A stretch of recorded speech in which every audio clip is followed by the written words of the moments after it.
siang Bapak Ibu Guru.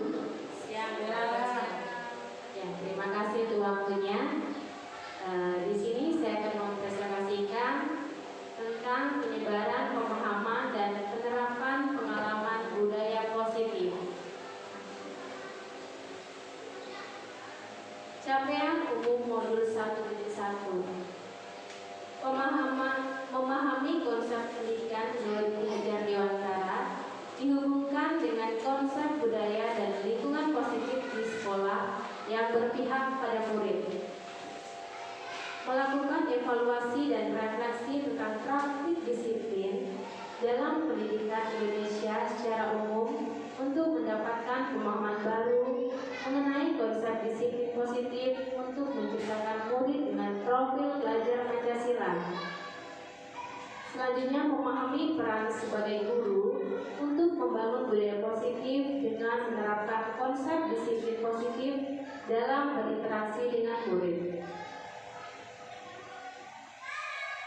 Konsep inti budaya positif.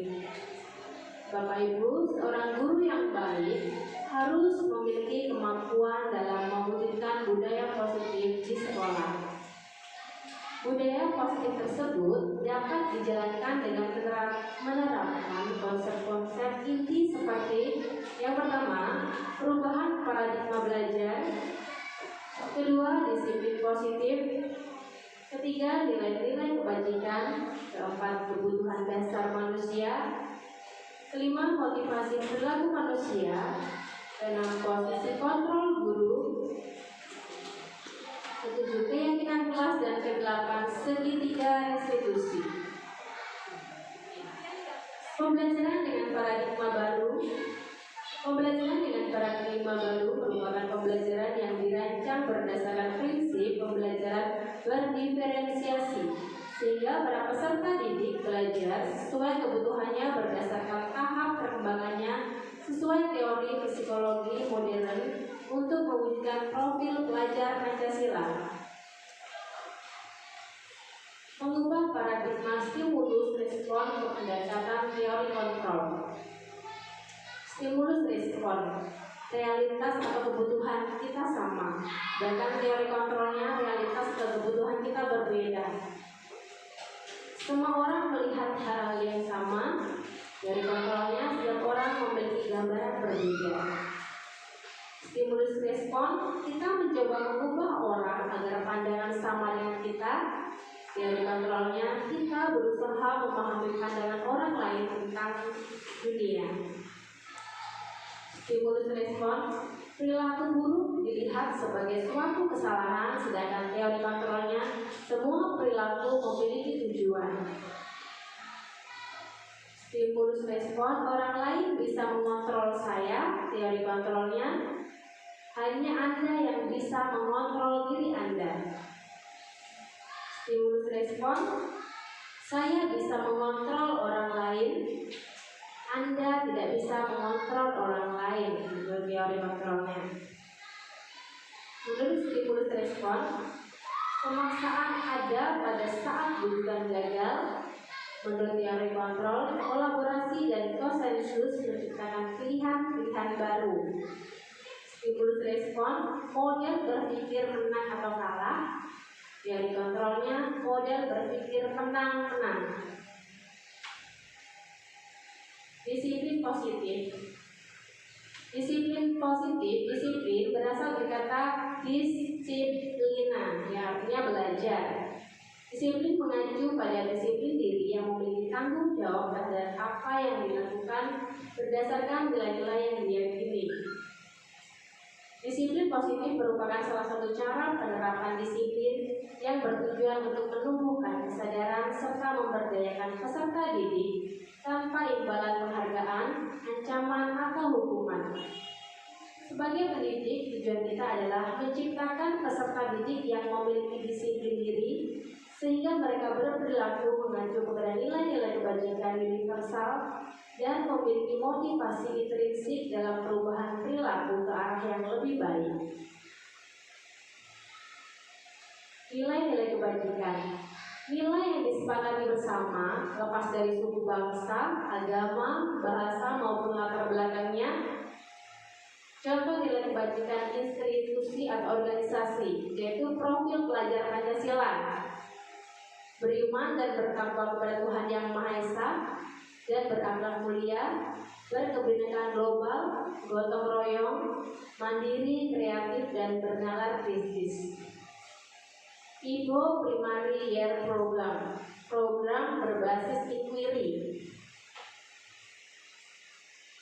Toleran, rasa hormat, integritas, mandiri, menghargai, antusias, empati, keingintahuan, kreativitas, kerjasama, percaya diri, dan komitmen. Berbasis inquiry artinya itu berpihak pada murid. Keterampilan hidup dapat dipercaya, lurus hati, pendengar yang aktif, tidak merendahkan orang lain, dan memberikan yang terbaik dari diri. Kebutuhan dasar manusia. Nah, kebutuhan dasar manusia adalah segala sesuatu yang kita lakukan untuk mendapatkan apa yang kita inginkan. Seluruh tindakan yang kita lakukan memiliki tujuan tertentu, dan semua usaha terbaik yang kita lakukan adalah dalam rangka agar kebutuhan dasar kita terpenuhi dengan baik. 5 kebutuhan dasar manusia. Yang pertama itu bertahan hidup. Untuk bertahan hidup kita membutuhkan makanan, pakaian, tempat tinggal, keamanan, kesehatan. Kemudian rasa sayang dan rasa diterima. Nah, semua orang membutuhkan rasa disayang dan rasa diterima. Rasa diterima, dipedulikan, berbagi, kerjasama, menjadi bagian dalam kelompok. Kemudian penguasaan. Penguasaan itu terdiri dari harga diri, keinginan untuk dianggap, memimpin, berprestasi, diakui, dan didengar. Kemudian kebebasan. Kebebasan itu ada mandiri, memiliki pilihan, mencoba hal baru, dan mampu mengendalikan arah dirinya. Yang terakhir kesenangan, seperti bermain, humor, antusiasme, tertawa. Jadi inilah 5 kebutuhan dasar manusia. Teori motivasi perilaku manusia. Untuk menghindari ketidaknyamanan atau hukuman, apa yang akan terjadi apabila kita tidak melakukannya, itu termasuk dalam motivasi eksternal. Yang kedua, untuk mendapatkan imbalan dari orang lain atau penghargaan dari orang lain. Apa yang akan saya dapatkan apabila saya melakukannya? Nah, itu termasuk motivasi eksternal. Kemudian untuk menghargai diri sendiri. Saya akan menjadi orang yang seperti apa bila saya melakukannya? Nah, ini termasuk motivasi internal, tujuan disiplin positif. Di sini ada hukuman, konsekuensi, restitusi. Nah, hukuman itu tidak terencana atau tiba-tiba. Murid itu tidak tahu apa yang akan terjadi atau tidak dilibatkan. Kemudian bersifat satu arah dan berupa hukuman fisik atau psikis. Kemudian ada konsekuensi, itu terencana dan disepakati. Murid tetap dibuat tidak nyaman. Sikap guru selalu memonitor murid. Kemudian ada restitusi, yaitu proses menciptakan kondisi bagi murid untuk memperbaiki kesalahan. Dan proses kolaboratif yang mengajarkan murid untuk mencari solusi sendiri. Nah, bisa diperhatikan di sini ada hukuman, konsekuensi, dan restitusi. Hukuman itu sesuatu yang menyakitkan harus terjadi. Sedangkan konsekuensi sesuatu harus terjadi. Restitusi merupakan pilihan.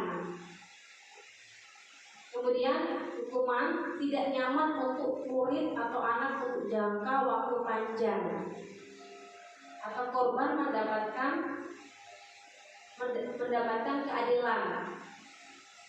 Murid atau anak akan tersakiti dan perilaku pasif atau agresif meningkat. Sistem tidak akan berjalan bila murid tidak takut. Berlaku hanya pada sebuah institusi, tidak berlanjut pada kehidupan nyata. Peraturannya adalah kamu harus. Murid atau anak membenci peraturan. Nah, itu negatif ya. Jadi hukuman itu termasuk ke negatif. Identitas gagal.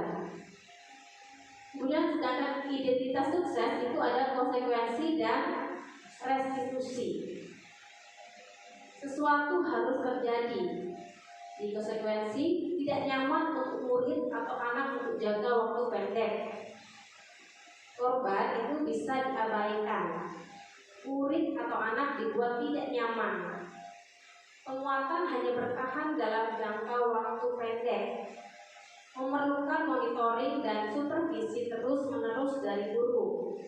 Membantu penerapan mengikuti peraturan dalam masyarakat. Apa peraturannya? Mampukah kamu melakukannya? Terima kasih. Murid atau anak menghormati peraturan, itu netral ya. Jadi masih termasuk identitas sukses. Kemudian restitusi. Restitusi merupakan pilihan. Menguatkan untuk murid atau anak dalam jangka waktu panjang. Korban mendapatkan ganti. Murid atau anak mendapatkan penguatan. Masalah akan terpecahkan. Murid belajar bertanggung jawab untuk perilakunya. Fokus pada pemecahan masalah dalam jangka waktu panjang. Apa yang kamu yakini? Apa yang bisa kamu lakukan untuk memperbaiki masalah ini? Nah, biasanya itu pertanyaan-pertanyaan untuk pemecahan masalah berdasarkan restitusi. Murid atau anak menghormati dirinya dan orang lain. Itu termasuk positif. Nah, di sini Bapak Ibu perlu mengisinya ya. Jadi saya akan bagikan lembaran yang berisi pertanyaan-pertanyaan seperti di atas. Bapak Ibu mengisinya hukuman atau konsekuensi atau bisa juga restitusi. Berarti mengkategorikan itu kamu? Ya. Kalimatnya dikategorikan yang baik ya.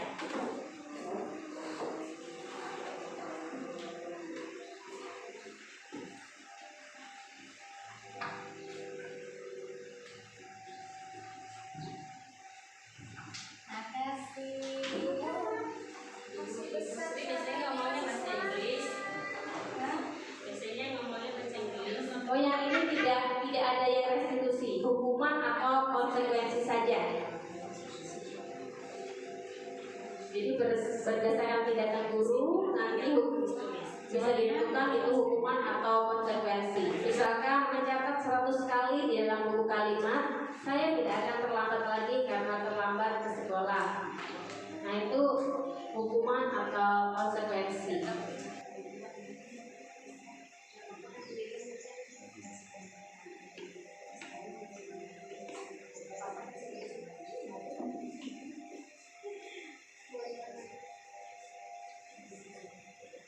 Tidak suruh pilih hukuman atau tulis pulang kata yang di atas, hukuman atau konsekuensi. Kalau 100 kali itu hukuman. Jadi kalau misalnya dia dari soal terus aja ya pertanyaan pertama itu spesial banget.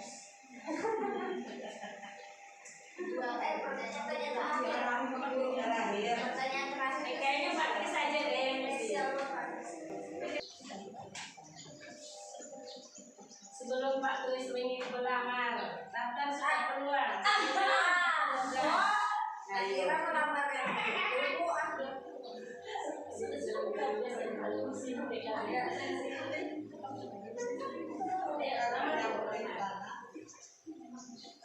Ayo Pak Bernan. Ini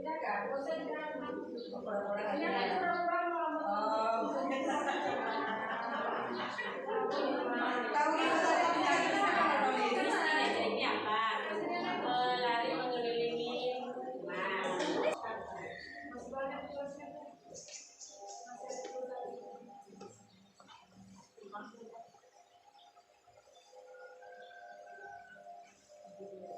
sudah mulai mau berubah. Iya. Ada pertanyaan itu Bapak yang lebih benar kuis dulu ya. Oke, duluan Pak. Bagaimana Bapak Ibu? Sudah diisi semua? Belum. Saya kasih waktu 2 menit lagi ya. Ya Bu. Kami mencernai kalimat ini, nah ini masuk ke mana? Masuk ke Pak. Ini kelihatan sini aku. Nanti pertanyaan ini akan kita bahas bersama-sama. Tapi gak enak kalau video di jangan terus. Oke, baik Bapak Ibu, kita lanjut ya. Nah, inilah jawabannya ya. Tindakan guru yang pertama mencatat 100 kali di dalam buku kalimat saya tidak akan terlambat lagi karena terlambat ke sekolah. Itu merupakan hukuman atau konsekuensi? Hukuman. Siapa kira-kira yang sudah benar? Hebat. Yang kedua, lari mengelilingi lapangan basket 2 kali karena terlambat hadir di sekolah. Hukuman atau konsekuensi? Hukuman. Murid diminta untuk push up 15 kali karena tidak menggunakan masker ke sekolah. Hukuman atau konsekuensi? Hukuman. Menggantikan kertas tugas teman yang telah dicoret-coret merupakan hukuman atau konsekuensi? Konsekuensi. Membersihkan tumpahan air di meja tulis karena tersenggol pada saat belajar merupakan hukuman atau konsekuensi? Ya, benar, konsekuensi. Murid disuruh untuk tidak mengenakan sepatu seharian di sekolah karena tidak mengenakan sepatu hitam. Hukuman atau konsekuensi? Hukuman. Lari mengelilingi lapangan basket 2 kali karena terlambat 10 menit untuk pelajaran PJOK. Hukuman atau konsekuensi? Kayaknya konsekuensi deh. Soalnya kan itu Ada yang hukuman, ada yang konsekuensi. Nah, jawabannya konsekuensi. Kenapa konsekuensi? Ada yang tahu alasannya? karena lari itu salah satu dari kegiatan olahraga. Iya, benar sekali.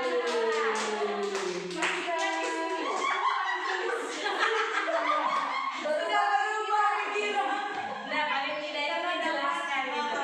Oke, jadi kita tahu ya mana yang hukuman, mana yang konsekuensi.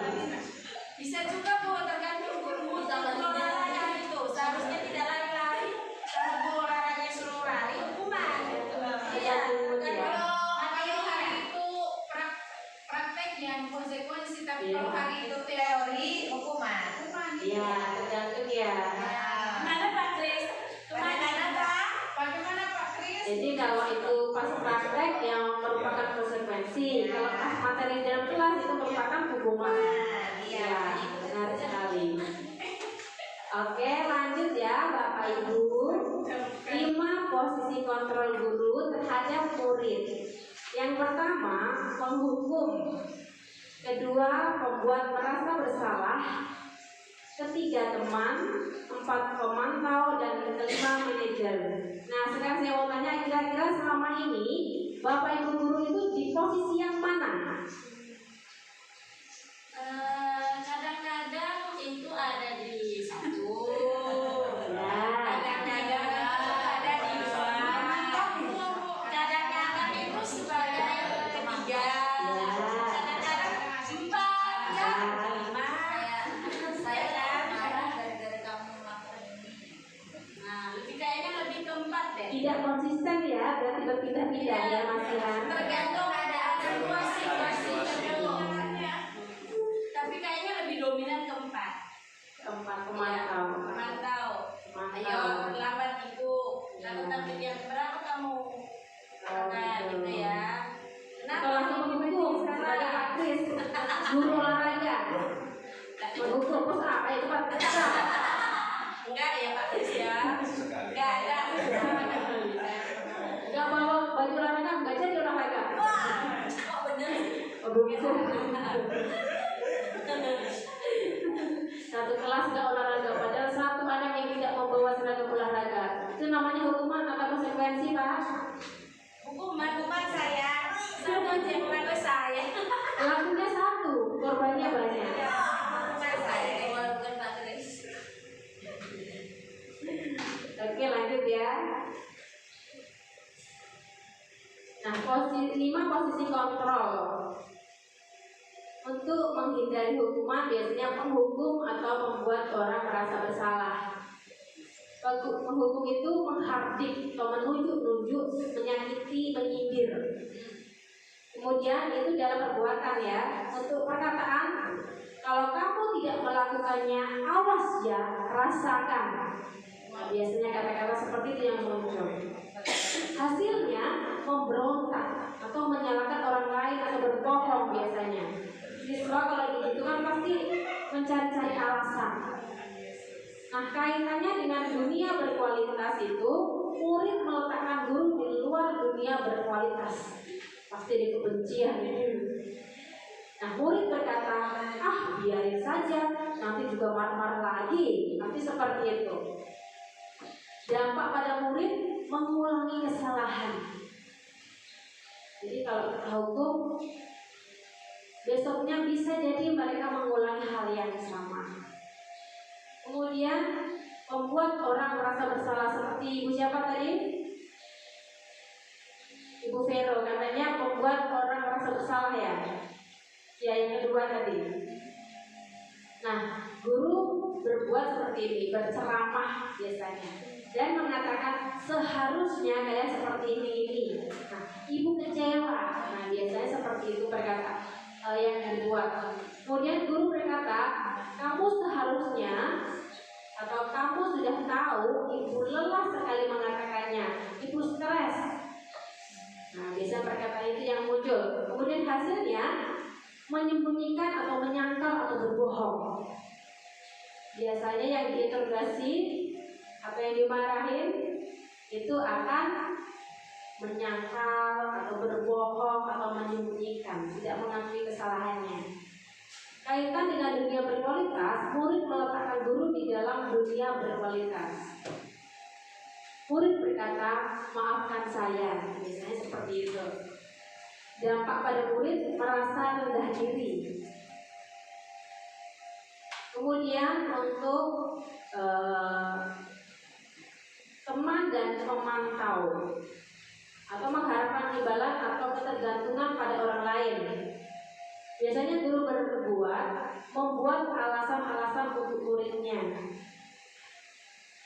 Guru berkata, ayolah lakukan demi ibu. Masa kamu tidak mau? Ingat, tidak ibu pernah bantu. Masa kamu tidak mau? Ingat, tidak ibu pernah bantu. Kemudian hasilnya ketergantungan. Nah, jadi kalau kita itu posisinya sebagai teman, anak itu akan ketergantungan. Kemudian kaitan dengan dunia berkualitas, murid meletakkan guru sebagai orang yang sangat penting di dunia berkualitas. Jadi murid itu sangat butuh seorang teman. Jadi guru itu memang baik sebagai teman untuk murid. Kemudian murid berkata, saya pikir bapak atau ibu teman saya, ternyata begitu. Pasti berkata begitu. Kemudian dampak pada murid, lemah, tidak mandiri, tergantung. Kemudian pemantau itu menghitung dan mengukur. Berapa kali kamu terlambat hari ini? Berapa kali kamu tidak membawa buku saat pelajaran?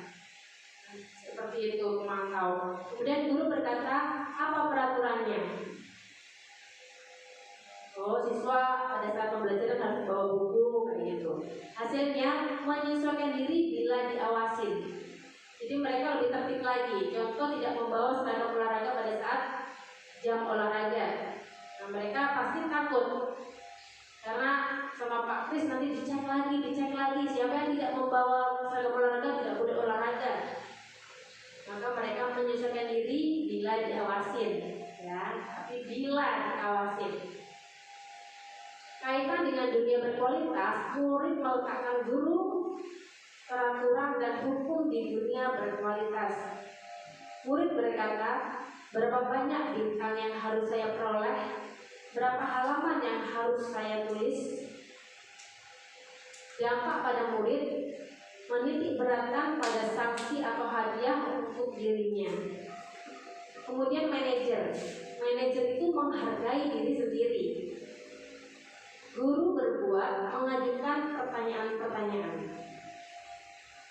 Biasanya seperti ini, apa yang kita yakini, apa yang bisa kamu kerjakan untuk memperbaiki masalah ini. Jadi mengembalikan kepada kita yang berbuat salah, kita pula yang ditanyain apa yang bisa kita perbaiki dari sikap kita yang sudah kita perbuat. Jadi murid betul-betul untuk mencari solusinya sendiri. Kemudian hasil itu mengembangkan pribadi untuk anak. Kaitan dengan dunia berkualitas, murid meletakkan dirinya sebagai individu yang positif dalam dunia berkualitas. Murid berkata, bagaimana caranya saya bisa memperbaiki keadaan? Kemudian dampak pada murid mengevaluasi diri, bagaimana cara memperbaiki diri. Jadi memperbaiki dirinya itu tanpa diberi saran. Jadi mereka berpikir sendiri, mencari solusi sendiri untuk permasalahannya.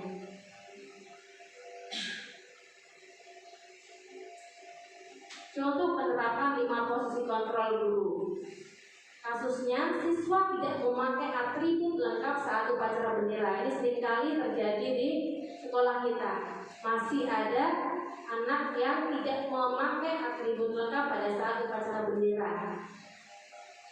Nah, penghukum, hormat pada bendera selama 1 jam.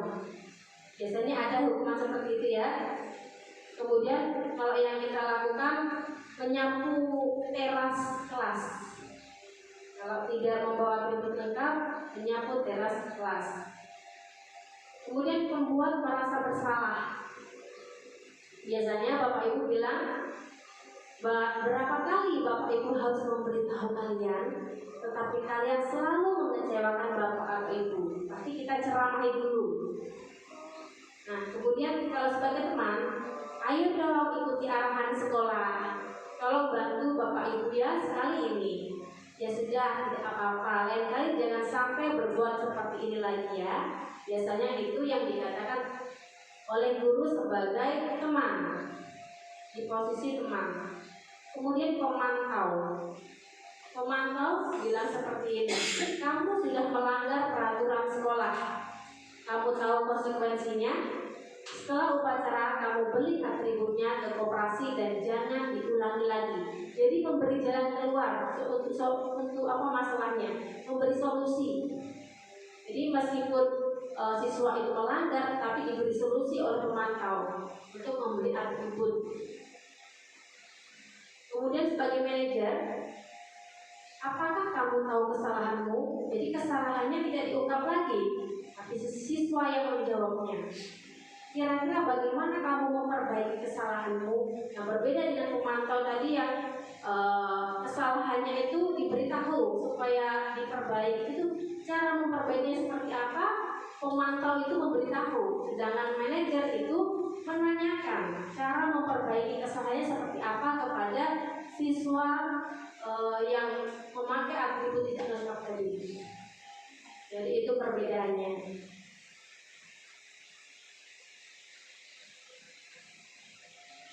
Nah, di sini ada beberapa pertanyaan, 1, 2, 3, 4, 5 pertanyaan, dan Bapak Ibu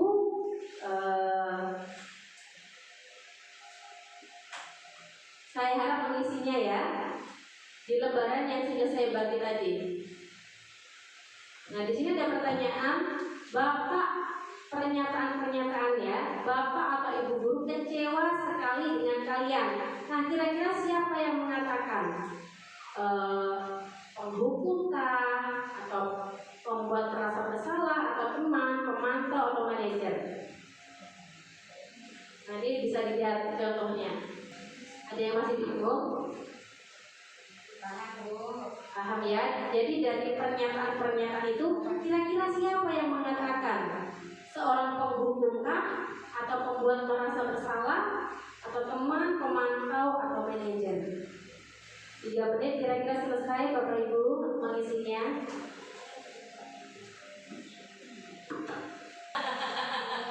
Rasa bersalah, Bu. Sapu teras kelas sampai bersih.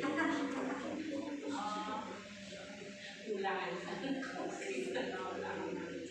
Ayo lakukan demi ibu nak. Ayo deh. Tidak ada. Jadi balikan raya tapi mereka. Oh biar gak ingatin. Mungkin biar pas dia datang biar gak lihat. Tasnya dimasukkan di paketnya masukkan di tas gitu. Rayanya kembalikan di box gitu.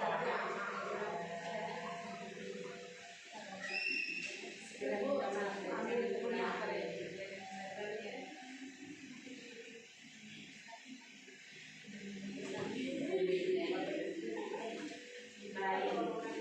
Posisinya deh.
Ini merasa bersalah. Bagaimana kamu bisa menyelesaikan?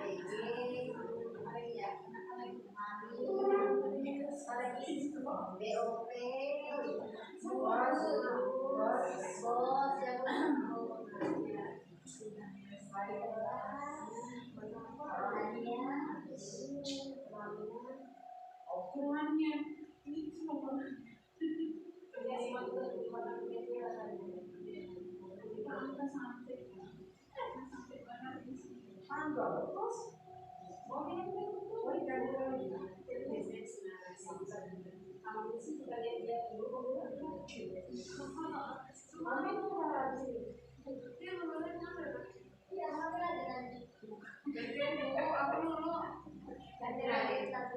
kan sudah dibilang mandatkan ke Bu Vero dulu yang harus atau plastik.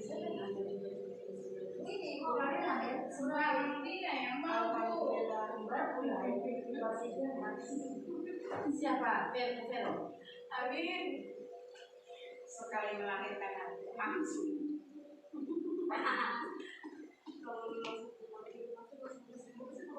Anak sampai pakai. Kami sudah isi. Sudah nggak semua anak sudah Bu? Nggak tahu. Mana? Sudahkah Bapak Ibu mengisinya? Sudah Bu. Oke, lanjut ya. Nah, pernyataan Bapak atau Ibu guru kecewa sekali dengan kalian. Siapa yang mengatakan? Iya, membuat orang merasa bersalah. Ada yang salah? Benar. Kemudian sapu teras kelas sampai bersih. Iya, yang mengatakan penghukum. Kemudian, ayolah lakukan demi ibu bapak guru. Siapa yang mengatakan? Teman. Segera minta maaf dan jangan diulangi lagi. Siapa yang mengatakan? Pemantau. Bagaimana kamu bisa menyelesaikan masalah ini? Siapa yang mengatakan? Manajer. Ada yang salah? Ada? Oh, yang nomor 4. Oke. Jadi tahu ya Bapak Ibu ya, pernyataan-pernyataan dengan siapa yang mengatakan di dalam 5 posisi kontrol. Selanjutnya keyakinan kelas. Keyakinan kelas merupakan sesuatu yang dapat diterapkan di lingkungan kelas tersebut. Pembuatan keyakinan melibatkan semua warga kelas melalui kegiatan curah pendapat. Keyakinan kelas ditinjau kembali dari waktu ke waktu. Latar belakang keyakinan kelas diperlukan untuk menciptakan lingkungan kelas yang aman, nyaman, dan menyenangkan bagi siswa. Jika hal tersebut dapat dilaksanakan, maka akan mewujudkan lingkungan positif dengan membiasakan keyakinan kelas yang telah disepakati akan membentuk budaya positif. Pembentukan keyakinan kelas bersifat abstrak berupa pernyataan universal dibuat dalam pernyataan positif sesuai dengan kondisi kelas dan sekolah sehingga mudah diterapkan. Semua warga sekolah atau warga kelas dilibatkan saat membuat keyakinan kelas. Apa bedanya peraturan dan keyakinan kelas? Nah, peraturan kelas biasanya terbit tanpa persetujuan pihak objek yang harus melaksanakan, sedangkan keyakinan kelas adalah persetujuan yang dibuat bersama antara guru dan murid, selanjutnya akan ditaati bersama. Nah, yang Bapak Ibu terapkan selama ini peraturan atau keyakinan kelas? Peraturan dan keyakinan kelas. Sudah dua-duanya, Ibu Rolin? Ya, kalau di dalam kelas kan ada tata tertib kelas dong. Ya. Keyakinan kelas, misalnya kalau pergi ke belakang tidak boleh rame-rame. Ya. Satu-satu. Itu peraturan. Ya, bisa peraturan, bisa juga. Sedangkan keyakinan kelas? Ada Bu, dalam hal kecil keyakinan kelas ada kami. Misalnya yang suka ngobrol di dalam kelas, apa ya sanksinya? Nanti pulang sekolah piket kelas gitu. Oh gitu ya. Kalau suka ngobrol saat pelajaran berlangsung. Oke, baik. Nah, bisa dilihat. Janjian berdua. Antarin mereka masuk. Berdua ngapain tadi? Oke, Bapak Ibu. Nah, Lanjut. ya lanjut ya. Peraturan itu selalu kembalikan buku ke tempatnya, biasanya seperti itu. Sedangkan keyakinan kelasnya tanggung jawab. Nah, Ibu Rolin bisa dilihat. Sedangkan peraturan yang ini dilarang mengganggu orang lain. Keyakinan kelasnya menghormati orang lain. Peraturannya hadir di sekolah 15 menit sebelum pembelajaran dimulai. Keyakinan kelasnya menghormati orang lain dan berkomitmen. Peraturan dilarang melakukan kekerasan. Keyakinan kelasnya keselamatan, menghormati orang lain. Peraturan dilarang menggunakan narkoba. Keyakinan kelasnya kesehatan. Peraturannya bergantian atau menunggu giliran. Keyakinan kelasnya menghormati orang lain, bersabar. Gunakan masker untuk peraturan. Keyakinan kelasnya kesehatan dan keselamatan. Peraturannya jangan berlari di kelas atau koridor. Keyakinan kelasnya keselamatan, keamanan. Jadi ini perbedaannya peraturan dan keyakinan kelas.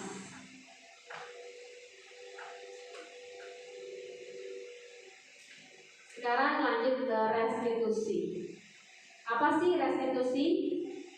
Restitusi adalah proses menciptakan kondisi bagi murid untuk memperbaiki kesalahan mereka, sehingga mereka bisa kembali pada kelompok mereka dengan karakter yang lebih kuat. Restitusi juga merupakan proses kolaboratif yang mengajarkan murid untuk mencari solusi untuk masalah mereka dan membantu murid berpikir tentang orang seperti apa yang mereka ingin menjadi atau tujuan mulia, dan bagaimana mereka harus memperlakukan orang lain. 9 ciri-ciri restitusi. Yang pertama, bukan untuk menebus kesalahan, namun untuk belajar dari kesalahan. Yang kedua, memperbaiki hubungan. Ketiga, tawaran bukan paksaan. Keempat, restitusi menuntut untuk melihat di dalam diri. Kelima, restitusi mencari kebutuhan dasar yang mendasari tindakan. Keenam, restitusi diri adalah cara yang paling baik.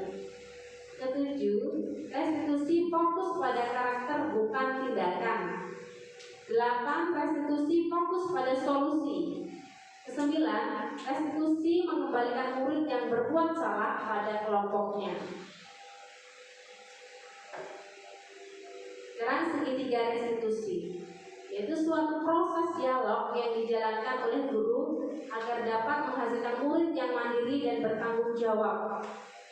Nah, bisa dilihat itu ada segitiga restitusi. Yang pertama, menstabilkan identitas. Kedua, validasi tindakan yang salah. Dan ketiga, menanyakan keyakinan.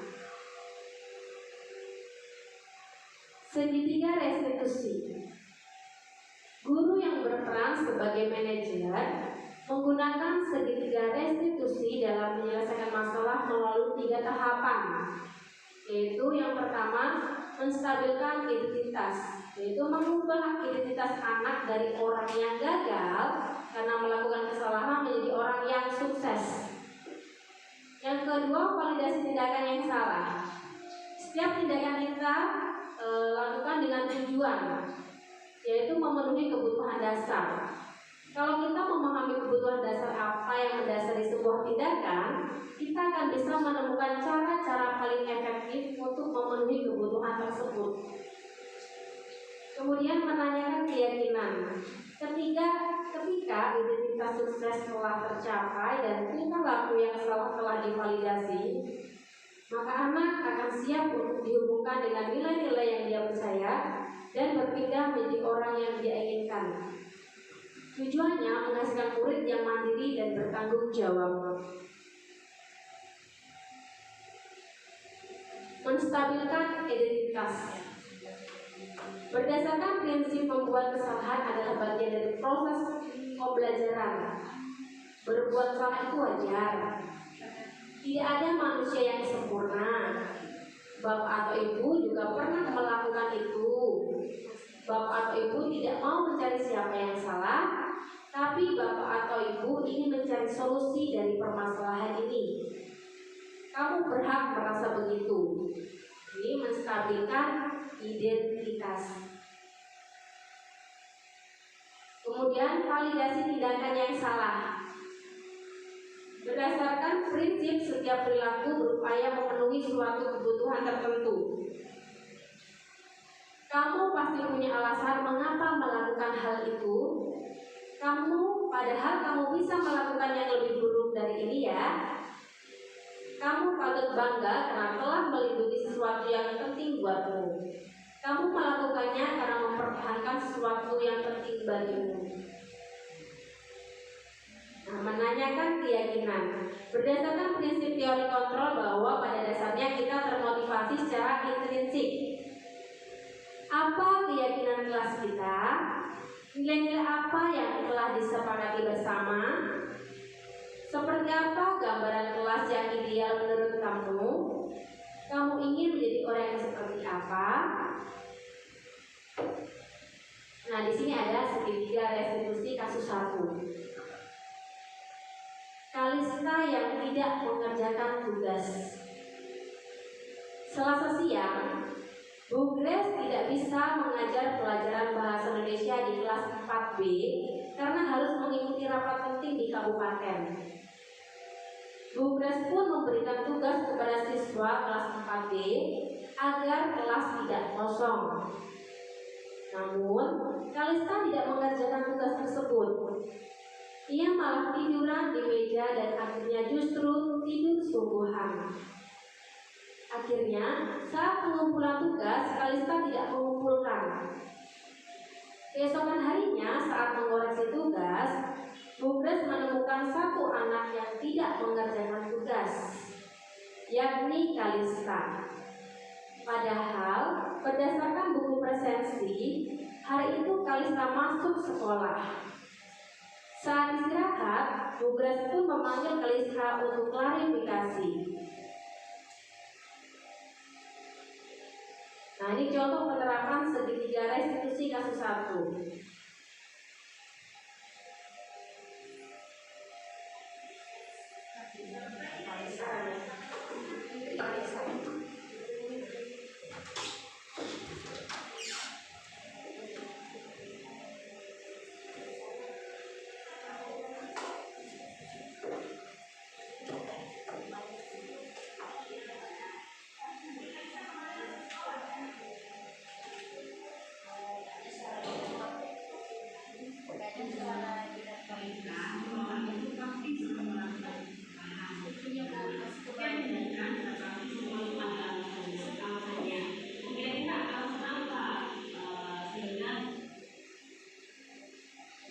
Saya ulang ya, Bapak Ibu, untuk videonya. Selamat pagi Bu Grace. Selamat pagi Kalista, silakan masuk nak. Silakan duduk.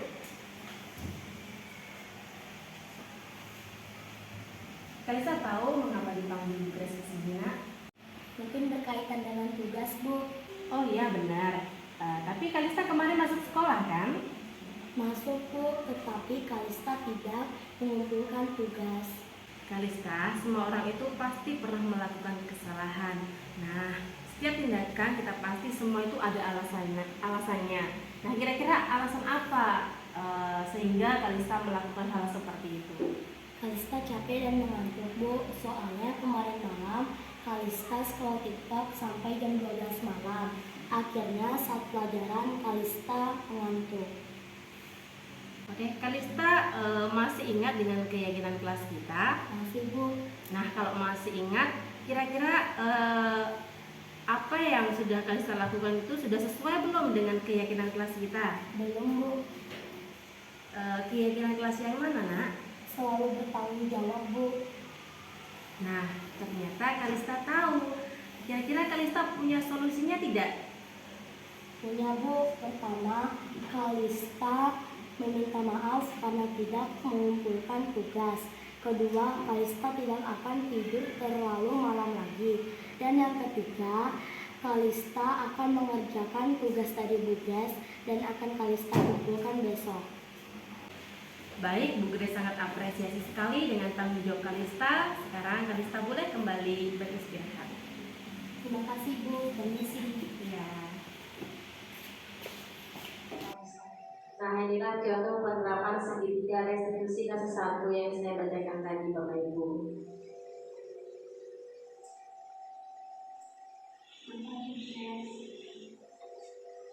Ini perasaan siswa setelah penerapan segitiga restitusi kasus 1. Saya Kalista, perasaan saya setelah mengikuti praktik segitiga restitusi bersama Bu Grace, saya merasa bahwa saya bisa menjadi individu yang lebih positif lagi dan juga bisa menguatkan karakter dalam hal bertanggung jawab. Inilah perasaan siswa setelah penerapan segitiga restitusi kasus 1. Nah, ini ada segitiga restitusi kasus 2. Judulnya Kalista yang tidak mengikuti ekstrakurikuler pramuka. Pada hari Jumat, Kalista tidak mengikuti kegiatan pramuka yang merupakan ekstrakurikuler wajib di sekolah. Ia pun tidak memberikan keterangan kepada pembina tentang ketidakhadirannya. Pada hari Sabtu, Kalista dipanggil Bu Grace untuk dimintai keterangan. Nah, ini contoh penerapan segitiga restitusinya. Kalista, Jumat kemarin Kalista tidak ikut iftar pramuka ya? Iya Bu, soalnya Kalista buru-buru pulang karena mau diajak ayah pergi piknik ke pantai Padatan. Wah, itu pasti sangat menyenangkan. Kira-kira kalau Bugres diajak tuh bakalan senang. Nah, apakah yang Kalista lakukan itu sudah sesuai dengan aturan sekolah? Belum Bu, karena Kalista tidak ikut ekstra pramuka tanpa izin. Kalista masih ingat dengan keyakinan kelas kita. Nah, kira-kira keyakinan kelas kita apa yang belum Kalista terapkan? Tertib mengikuti kegiatan sekolah Bu. Nah, kira-kira apa yang bisa Kalista lakukan agar bisa menerapkan apa yang sudah Kalista yakini? Kalista bisa minta izin kepada pembina pramuka Bu. Mungkin ada yang lain, Nak? Saya bisa ikut ekstra pramuka dulu baru ikut ajakan ayah Bu. Nah, berarti Kalista itu sudah paham benar ya dengan aturan sekolah kita. Iya Bu, saya akan berusaha lebih tertib lagi. Ya sudah, sekarang Kalista boleh duduk ke tempatnya kembali ya. Baik Bu, terima kasih. Ya, sama-sama. Nah, ini adalah contoh penerapan segitiga restitusi kasus 2. Di sini ada perasaan siswa setelah penerapan segitiga restitusi kasus 2. Saya Kalista, perasaan saya setelah mengikuti praktik kegiatan segitiga restitusi bersama Bugres, saya merasa bahwa saya bisa menjadi individu yang lebih positif lagi. Dan saya juga merasa bahwa saya bisa juga dapat menguatkan karakter dalam hal tertib mengikuti kegiatan sekolah.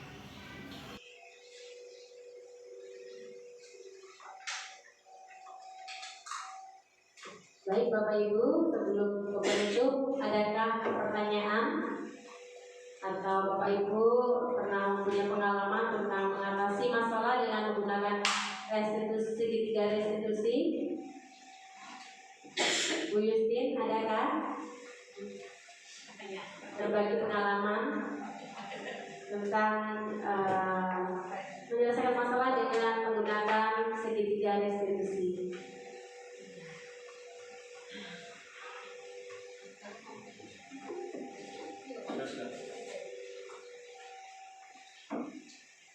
Baik Bu Grace, terima kasih. Di sini saya berbagi ya. Yang jelas mempraktekkannya itu dalam menyelesaikan permasalahan atau suatu kasus untuk anak TK dan SD itu atau jenjang atas itu memang sangat berbeda ya. Kalau misalnya kan enak kita bisa bicaranya, begitu bisa menemukan kalimatnya sesuai yang ada di modul gitu ya. Nah kalau saya kemarin yang seperti saya sharingkan tadi itu saya dua. Yang satu itu karena sering berkelahi gitu ya. Yang berdua ini sebenarnya bukan berdua sih, mereka ini sebenarnya trio. Nggak ada cari, tapi kalau ada sepertinya kalau nggak berantem itu nggak seru kali ya. Jadi pengalaman itu saya coba terapkan kemarin, apa yang saya dapatkan diterapkan ini B2 itu ya, anak Ray dan Rafael ya. Berdua ini yaitu sebentar baik, kalau nggak ada cari, tapi bisa bermain pun ya bisa mereka saling tanya. Waktu itu kebetulan jadian deh, jadi nyata gitu ya. Si Rafael itu tidak sengaja langsung dorong Ray lagi lari-lari, jatuh lari. Tanya, kenapa nak kok sampai teman? Saya sakit hati, tadi saya dipukul sama Ray katanya gitu. Nah kita nyari, enggak ngajak pukul, cuma saya nggak pukul, cuma saya ajak bergulat. Nah ya bergulat, loh kok bisa bergulat? Iya, tapi kan mau kuat-kuatan gitu ya. Kalau anak-anak TK itu ya ceritanya gitu lah ya. Jadi berkelahi itu memang ada alasannya gitu ya. Jadi alasannya karena kalau kita dengar itu sebenarnya bermain sih, cuma ya itu karena menyakiti, jadi perlu kita luruskan. Ya. Berbulan, kok tahu kita berbulan? Iya, karena kami nonton, katanya gitu, nonton TV. Jadi sebenarnya Re sama Ra Onesto mengajak bermain dengan bermain bulan kuat-kuatan begitu. Nah si Rafael mikirnya memukul gitu. Itulah setelah itu disampaikan bahwa permainan itu bisa menyakiti temanmu. Caranya yang gak pas, gak belum baik.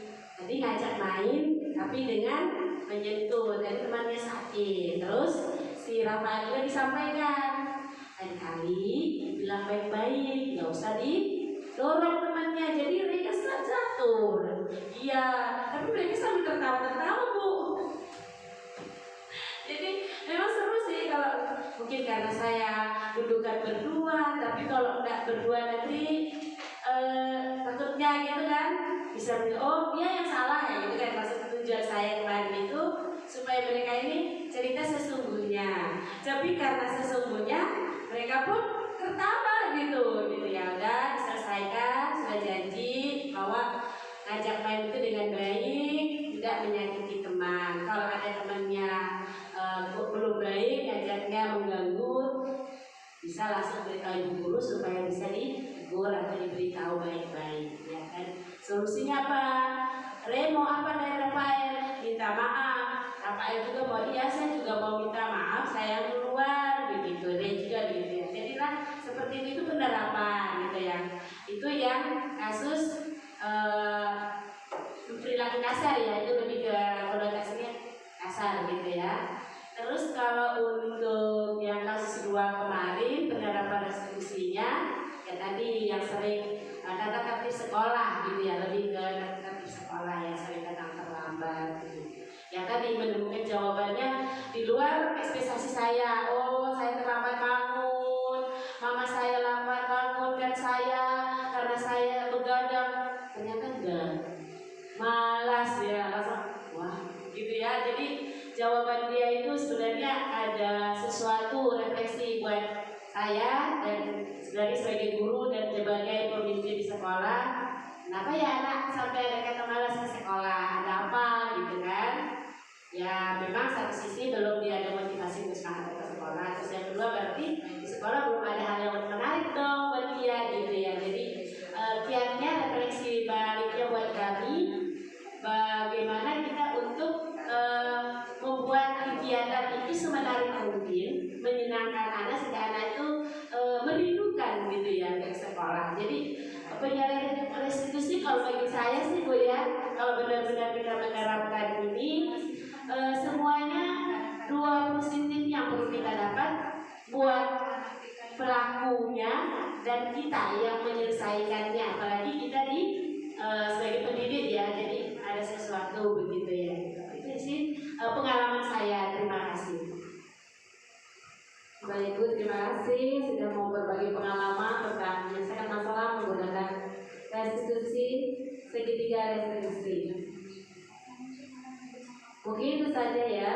Sebelum kita akhiri, saya akan tutup dengan penjelasan. Dengan menjalankan budaya positif di sekolah, maka akan mempermudah dalam tercapainya tujuan pendidikan nasional sesuai dengan filosofi Ki Hajar Dewantara, yaitu pendidikan yang berpihak pada murid dan bersifat menuntut tumbuh atau hidupnya kekuatan kodrat yang ada pada murid. Dalam penerapan program disiplin positif, hendaknya guru memiliki standar kepribadian, profesional, dan sosial yang baik, di mana guru mampu merefleksikan dirinya sebagai among atau manajer dan menuntut murid-muridnya menjadi insan yang mandiri, merdeka, dan bertanggung jawab. Nah, mungkin itu saja yang bisa saya presentasikan pada hari ini. Terima kasih untuk waktunya. Selamat siang. Selamat sore Bu. Selamat sore ya, selamat sore.